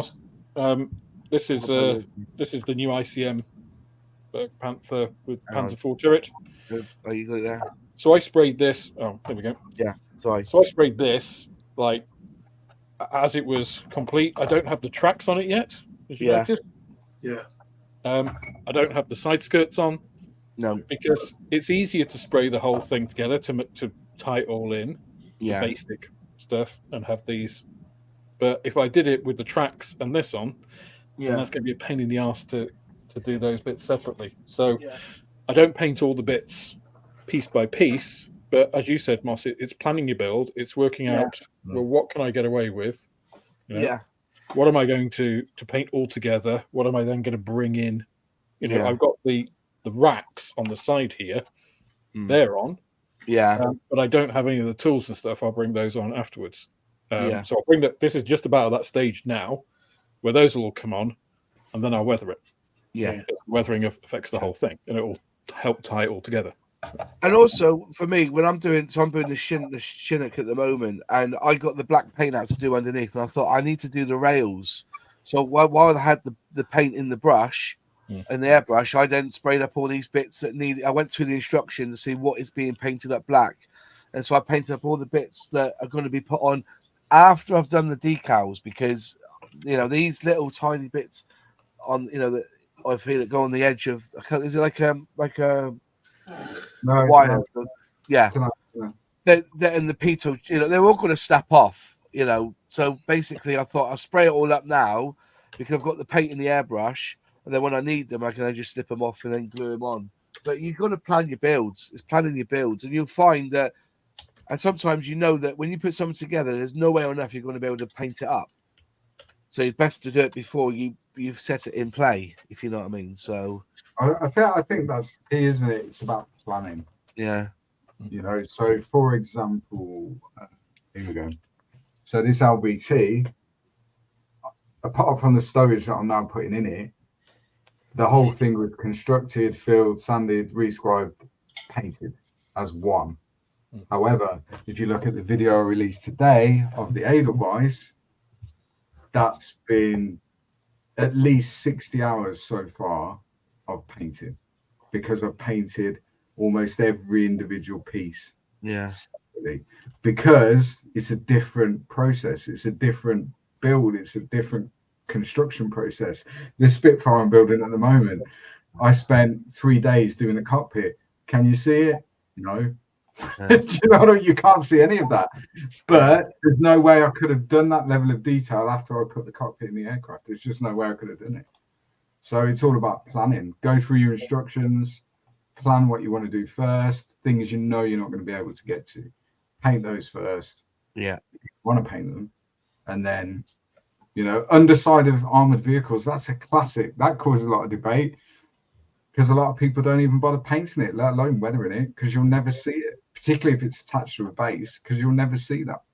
To go back to the point, Moss, if you can't see it, you don't paint it. For me, I do. I paint the underneath, I weather it, I do all that. You'll never see it. Never see it. You see, that's great primer. Yeah. Just so that the IPMS judges pick it up. Yeah. And that's what dioramas are for. Or vignettes. Vignettes, yeah. But tank bellies are a great test area. That's a good shout. That I'll give you that. That's a good shout. That one. Yeah. No, I tend to build up sub-assemblies. Yeah. Get some of these things. These are great. Me too. Get these anywhere, eBay, Amazon. Don't go out and buy the Mr. Hobby ones, because they charge you a fortune. So it's like a little crocodile clip on a bamboo skin. Exactly. Yeah. You can mount all your parts on those, spray them. And so, for example, at the moment, there you go. I'm working on some figures. So the figures aren't fully assembled, but they're all mounted. All the different parts are mounted on these sticks, and a bit of polystyrene allows me to paint them all separately and assemble at the end. Yeah. Because I'm not good enough to paint that level of detail once it's together. These are also great, like fidget kind of tools. If you have problems like fidgeting when you're on a Zoom call or something, these are great, because you could just like fiddle with this bit. You can put there you go, like a fidget spinner. Exactly. Fidget clip. Hey, I could sell them individually as fidget clips for much more. You can sell them individually for something else, but that's another conversation. Moving on. Right. Any other questions? Oh, sorry. With tanks, I build them, then paint, apart from size skirts and tools. Yeah. Yeah, with you, Andy. I think it depends as well. It's a good point actually with tanks or like with aircraft or with cars, because they're all quite different, right? I approach a car build, and I don't do many car builds, kind of more than recently. Very different build process to that I do with an aircraft or that I do with a tank. Yeah. I almost like have 3 separate like that triton scheme you've put on that Panther. Yeah. You almost need it to be fully constructed. Yeah. Before you apply that scheme. Otherwise, the risk is that each panel, if you're painting them all separate and going to assemble at the end, it's not going to be uniform. It's not going to flow over the vehicle. It needs to be kind of together before you start applying that camo scheme. Otherwise, it's not going to look right. Whereas, for example, with the Edelweiss that I'm doing, now, okay, that's a fictional tank. But if you look at the reference pictures from the anime series, each panel has the same camouflage scheme, but they don't match. So it's like a zigzag scheme, but they don't match. So that allows you, and has allowed me, to paint each panel separately, because on the real thing that doesn't exist, they don't match. Whereas on that one you're doing, Alex, the Panther, they do match. They go across all the panels with that scheme. So you need the panels together before you could do that. Yeah, because I mean, this is, and actually I painted this. This is one of the few things after that last video, I'm going back on myself, because this is painted as per the manufacturer's guide, like ICM's paint guide. Like I wouldn't normally probably have painted these side skirts in this way. That's how ICM had them. I haven't done them in ICM paints at all, because their colours for this would be completely wrong. But it was a one-of-a-kind vehicle. It was a one-of-a-kind conversion. So I'm trusting that ICM have either done the research or it doesn't matter that much. Because normally, if I was just doing a normal Panther, I would ad lib. I'd either use a photograph that, of an actual thing if I was doing something specific, or I would do my own 3-tone. And maybe, 1 or 2 of those panels, the side skirt bits would either be missing, or maybe one would be completely painted differently, or different colours, something to indicate that it had been salvaged from a different vehicle. Again, telling a different story. So yeah, it definitely had to be all in one, because the crew would have painted it after putting it together. Yeah. Dave Markey, you shouldn't be. You're not blocked because you are on my channel a moderator. So I think YouTube's farting tonight. Yeah, a lot of people are mentioning problems. I think it's a YouTube. I literally had problems on StreamYard, so I think it's Chrome. David Markey. I'm on Chrome and I'm having no problems. David Markey is fine. Steve T, I'm building an Airfix M3 Stuart Honey right now and really enjoying it a lot. As much as I love aircraft, I think armor is my niche. Listen, it's chalk and cheese, mate. Armor's a piece of piss. If really. I mean, it's just putting those tracks together, make me crimp and rip a portion of the chair out. To quote Moz, that's two parts on the tracks, isn't it? So. Yeah, I think with tanks, the construction part is the best. For me, at least, it's far easier, right? Unless you're doing a full interior build. Well, you're not using curved lines, are you? It's pretty boxy, isn't it? It's like building a Volvo. It's more for me that you're building that, and then I get to spend a lot more time painting and specifically weathering. You can have. You can let your creative side run a lot more with a tank in that way than you can with most aircraft. Not a Sully type aircraft, but with most kind of.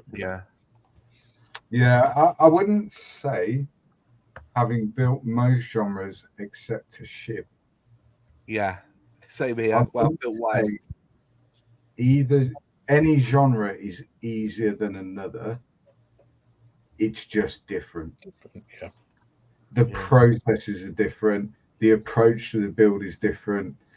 On aircraft, for example, you generally are going to spend a fair amount of time filling, sanding, rescribing, re-riveting. You don't do that with armor generally, but you don't try and create mud effects on a Spitfire in general. You don't. You do on armor, and that's where That's what separates a good armor build from a bad one. If you're good at rescribing, sanding, and filling, that's what separates a good aircraft build from a bad one. Or you know, Steve, you may well have found your niche because it's what you enjoy, right? If you enjoy, you know, the simple, I say simple inverted commas, but like the more, you can do a tank build more or less. If you're not doing again a full interior build, you can go through a tank build in more or less one session. You know, if you wanted to, if you want to just sit down and build it.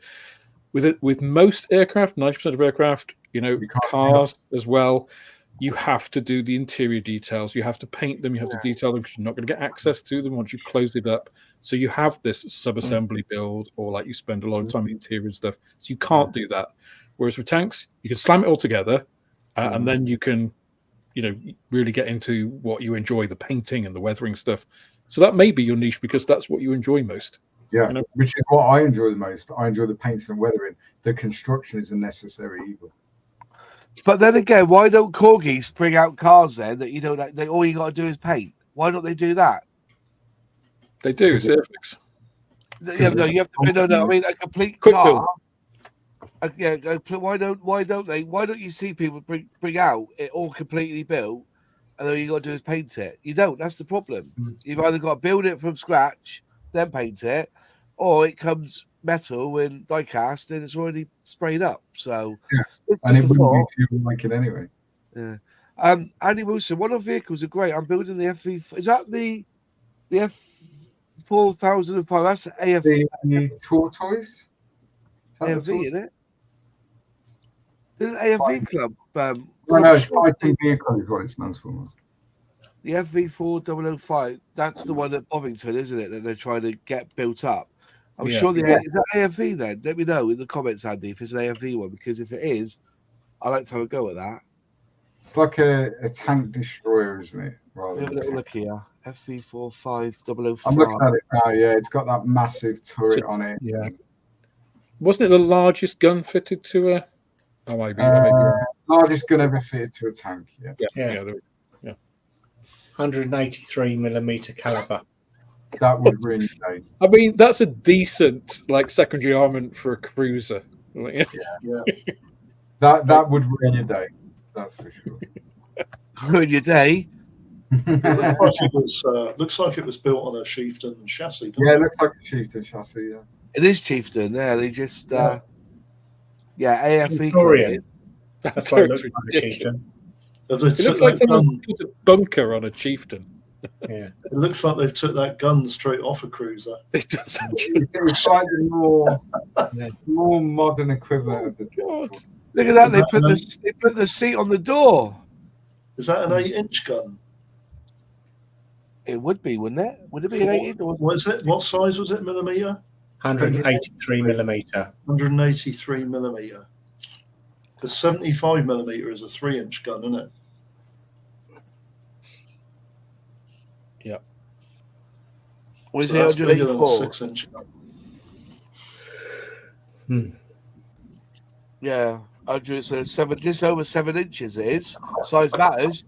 So put it to the rental advert. But there's a seat on the door. I tell you, ever built this in a shocking job with the rust effect? Bloody hell, look at that exhaust. There's no black there, you silly sods. And it's the wrong colour green as well. Yeah, it is. Should be bronze green, shouldn't it? That's Mat 30, that, isn't it? The detail looks quite nice, actually. I like the eyes on the side. The all-seeing eye on the side. Do you know what I mean? But yeah, hell of a bit of kit that. Yeah. So is that the one you build? Yeah, Andy Wilson. Yeah, Centurion. So is it in the AFV one? Yeah. Can you imagine how many of them would have been knocked out on the field? All of them. All of them. They only made one. There was only ever one made, wasn't it? Yeah. Only ever one made. Same as the tortoise at the end of World War II. Yeah. Great engineering, massive bit of kit, completely combat ineffective. Yeah. Because it's too big, it's too heavy. All it's going to do is sink. Yeah.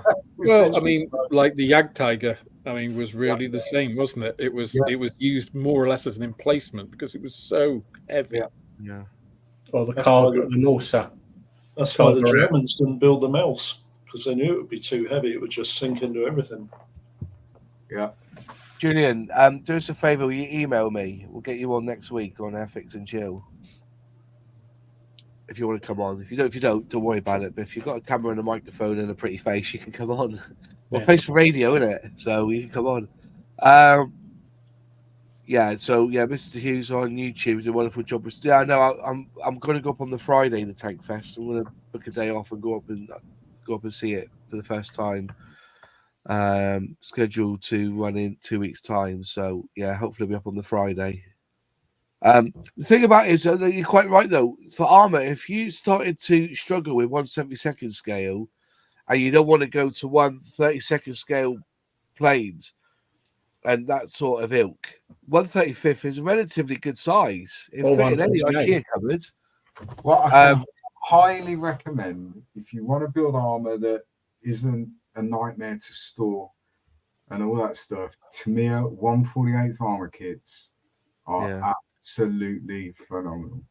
Yeah, you put them in a bag with the paint, give it a shake, and you've got a kit, haven't you? Not really, but you could. Wouldn't look like I built it that much. Yeah. I'm just saying. But no, so recently, the recent release of the Challenger 2 in 1/48 is far better as a kit than their 35. 138 or 148? 148. Yeah, you said 138. James, 148 is far better. Their Challenger 2 is far better than their 36.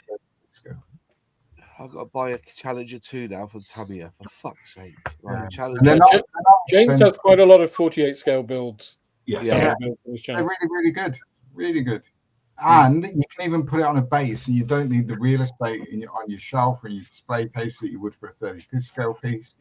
Because often the challenge with armor, or one of the challenges, say a tank, obviously it's styrene predominantly. That's what we build.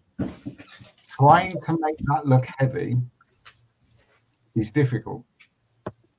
And you're trying to create that illusion of weight because that tanks are heavy.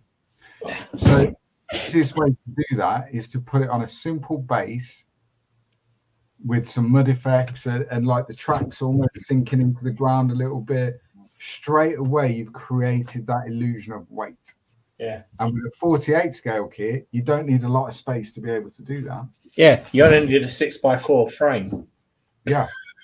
Yeah, exactly. Yeah. So it's a nice happy medium 48 scale. Do you know how much that 148 Challenger 2 is on Amazon at the moment?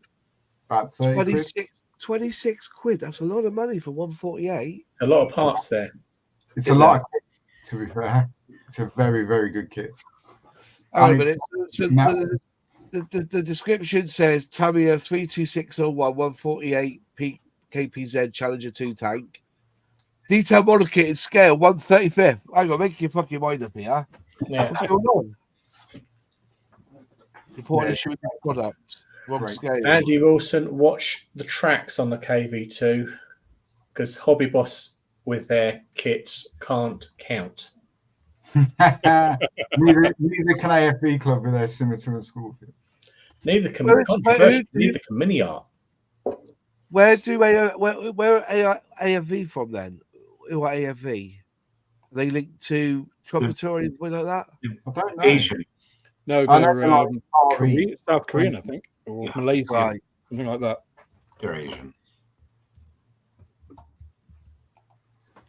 Yeah, I'm not sure. I'm doing a report on Amazon at the moment. It says 148 in description, but it says 135 in title. Yeah, be careful on buying 148 scale kits from Amazon.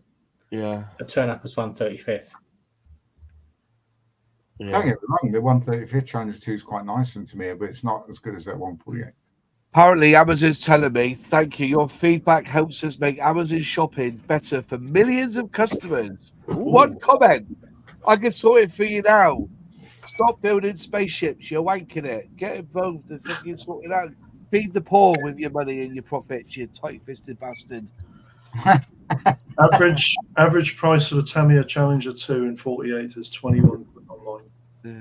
Yeah, it's Taiwan, is it? Taiwan, yeah, AFV Club. Yeah. That's what it's all about, isn't it? You know, I do like I do like a good armor kit occasionally, apart from tracks. Link and length on that Challenger 2. Is it link and length? Is it? Yeah, you haven't got to worry about the whole length of track moss either. Because All the them size. rubber ones. They haven't got them rubber ones either. No. I don't mind rubber tracks. People say you can. It's. I mean, saying a rubber track though is a bit like saying all cars are the same.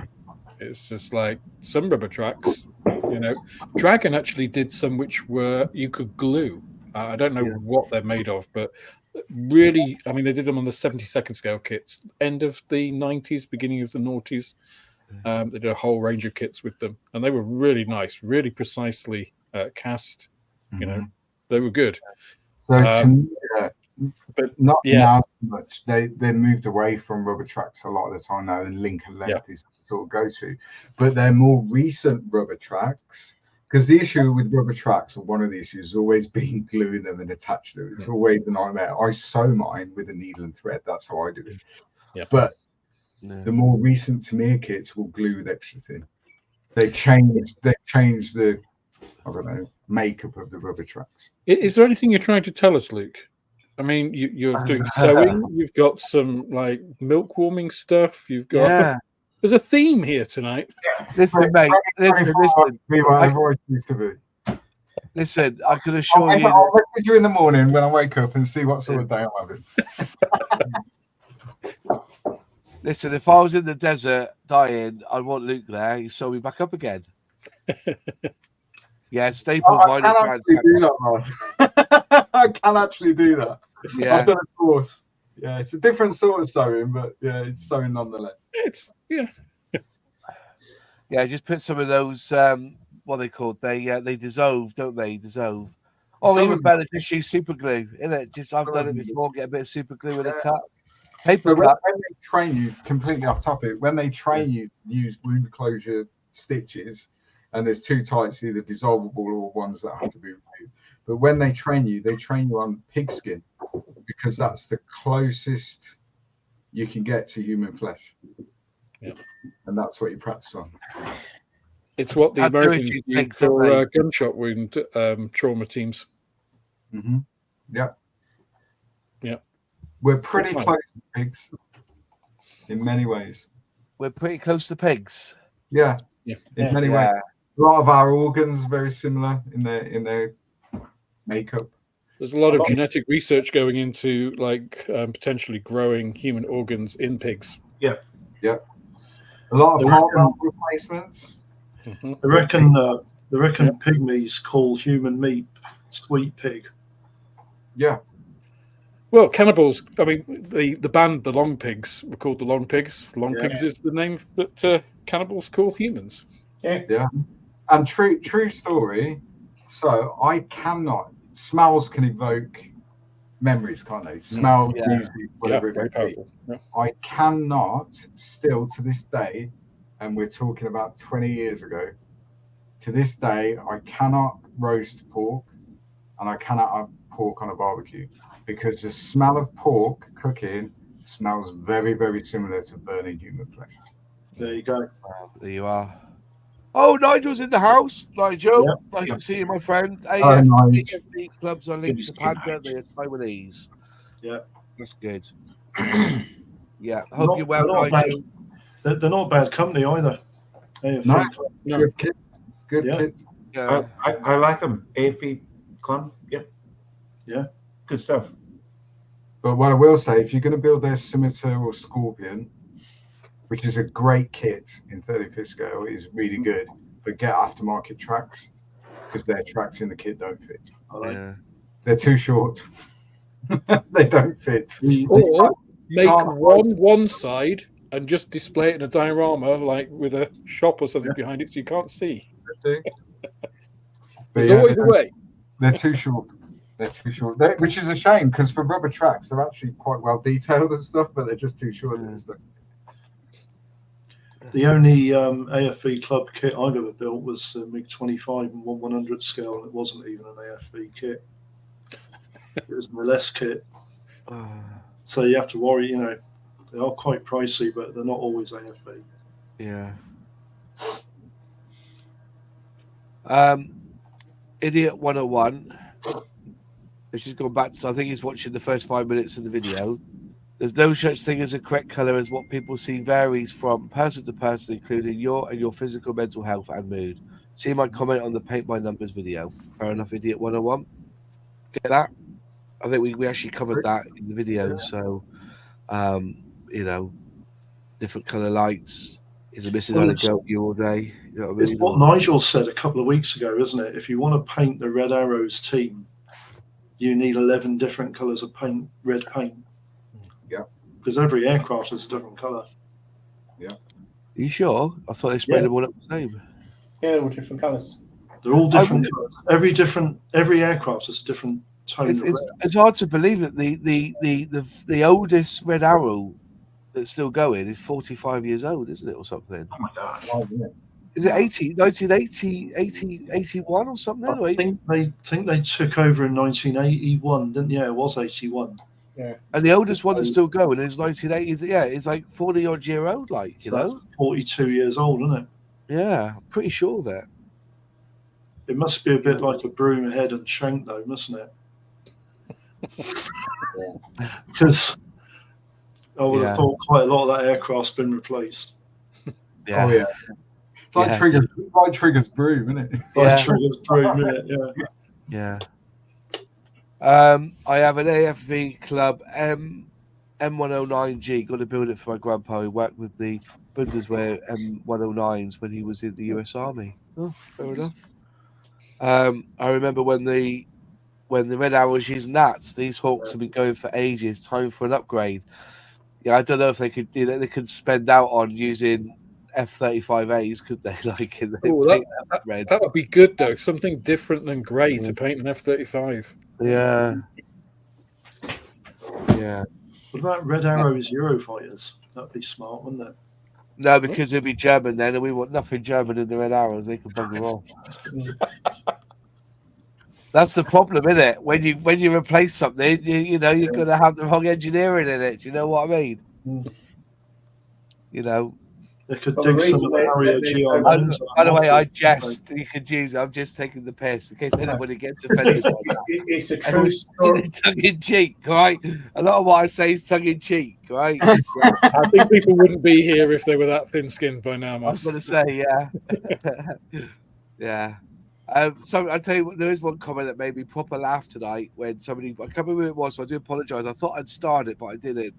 And he said, my next diorama should be the Jackal in a diorama on the A1 with loads of steam coming out of it. And he's quite right, because when I got to Barnstable sometimes to an auction house up there, I've seen them there on the side of a road, you know, pouring out steam. Yeah, they were.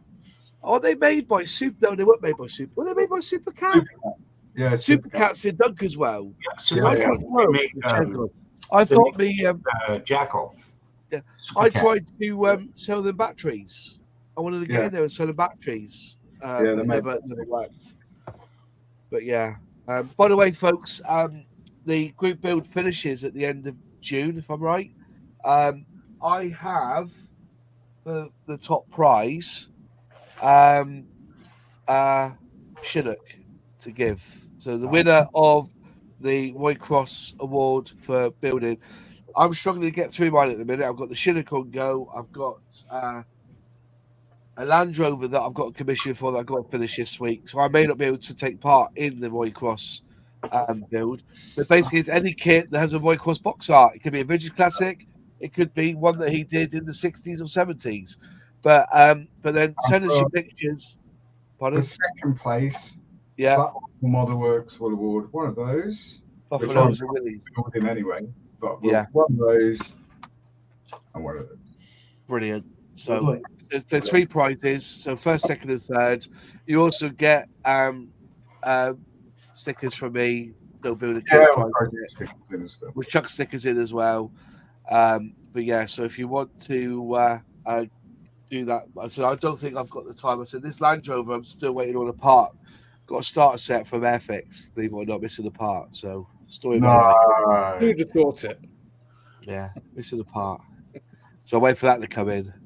So I'll definitely I'll tell you what, though, doing that Land Rover, I was really close because when the door comes down, there's an overhang. You've got to snip it the right place. If you don't, you take that bit off the bottom, you're bugging it. I nearly cut it in one place. They're showing out the instructions. I tell you what, on the turret of this, yeah, the shirts and the spaced armor on the turret, where it comes together, like it's in 4 pieces, and it comes together at the hatch, so that you can obviously cut the pieces to have the hatch open if you want. But on one side, it's got the little T-piece that connects the two.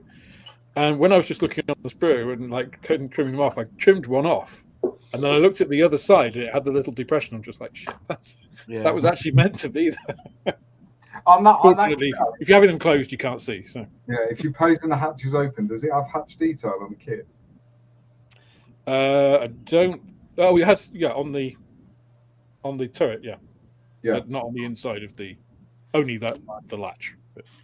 Yeah, nice. Also, just want to advertise my Substack. If I wrote an article last night, or was it Sunday night, about the Chinooks and the Airwolf. So if you want to go and read that, I'll put a link in the chat as well. I honestly, it's a bit of rambling, and then I move on to the subject at hand, and I go in deep today about Bravo November. That Chinook landed in water. It hit the sea because the altimeter went wrong. Bang. And the pilots got the thing back in the air, landed, and all it had was a buggered radio and a few major dents, and a door had been blown off. That was it. They got it back. So, it's an amazing... And Bravo November was always going to be the scheme that Airfix would use on that new Chinook, wouldn't it? So... Yeah, Scout subtitles. Yeah, I did say that. Yeah, Just a quick point, Moss. You know that all US helicopters are named after North American Indian tribes. Allegedly, yeah. The Chinook wasn't. No, it was. Wasn't it? It's those from a tribe. It is a tribe. The Chinook is actually named after North American Indians' heavenly wind. Really? Yeah. Yeah. So just sort of pop that in for everyone, Oh, I thought it was a tribe. If you've learned nothing else tonight, there we go. There you go. Yeah. Don't forget Outlaw Paints Green. Alex is doing a video this week.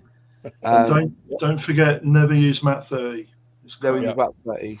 Yeah, the Outlaw Paint video is out tomorrow. If you want to know why you should use Outlaw, kind of covers it. Yeah. Anyways, I think that's it. It's 10 past. It's 1 minute past 10. Thanks all for watching. We'll be back next week. And any questions, comments, please like the video, share it, and subscribe to all the folks here. And we'll see you next week. Have a good week, everyone. Ta-da now. Bye.